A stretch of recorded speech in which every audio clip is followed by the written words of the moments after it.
ওষুধ, বিভিন্ন চিকিৎসার বিষয় ট্যাক্স কমে দিয়েছি, যাতে সেগুলোর দাম কমে যায়, যাতে মানুষ স্বস্তিতে থাকতে পারে।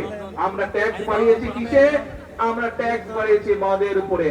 আমরা ট্যাক্স বাড়িয়েছি কিসে? আমরা ট্যাক্স বাড়িয়েছি সিগারেটের উপরে, যা মানুষের জন্য ক্ষতিকারক। কিন্তু কিন্তু আমরা সামাজিক মাধ্যম সহ বিভিন্ন নিউজের মধ্যে দেখলাম একটি খবর।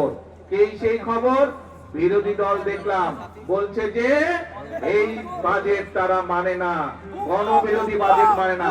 প্রিয় ভাই বোনেরা, আপনাদের কাছে আমার প্রশ্ন, প্রিয় ভাই বোনেরা, আপনাদের কাছে আমি প্রশ্ন রেখে যেতে চাই, যেই বাজেটে ট্যাক্স কমানো হয় সেই বাজেটও বিরোধী দল মানে না। যেই বাজেটে মদের দাম বাড়ানো হয়, যেই বাজেটে সিগারেটের দাম বাড়ানো হয়, সেই বাজেটও বিরোধী দলের পছন্দ নয়।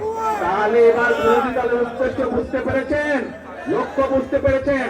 তাদের লক্ষ্য বা উদ্দেশ্য দেশের মানুষের পাশে দাঁড়ানো নয়, তাদের উদ্দেশ্য একটাই, তাদের লক্ষ্য একটাই, সেটা হচ্ছে দেশের মধ্যে একটি অস্থিতিশীলতা, অশান্তি তৈরি করা, মানুষকে বিভ্রান্ত করা।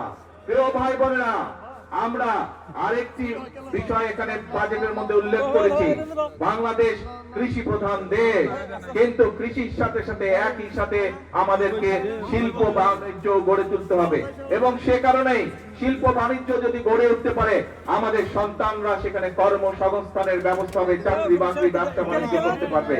এবং সে কারণেই যে সকল শিল্প দেশে উৎপন্ন হয়, যে সকল দ্রব্য দেশে উৎপাদিত হয়, একই জিনিস যেগুলো বিদেশ থেকে আসে সেগুলোর উপরে আমরা ট্যাক্স বাড়িয়েছি, যাতে করে দেশে যে দ্রব্যটি উৎপাদিত হচ্ছে সেই দ্রব্যটি যারা উৎপাদিত হচ্ছে সেই শিল্প কারখানাটি যাতে সাপোর্ট পেতে পারে, তার ব্যবস্থা আমরা এই বাজেটের মধ্যে রেখেছি।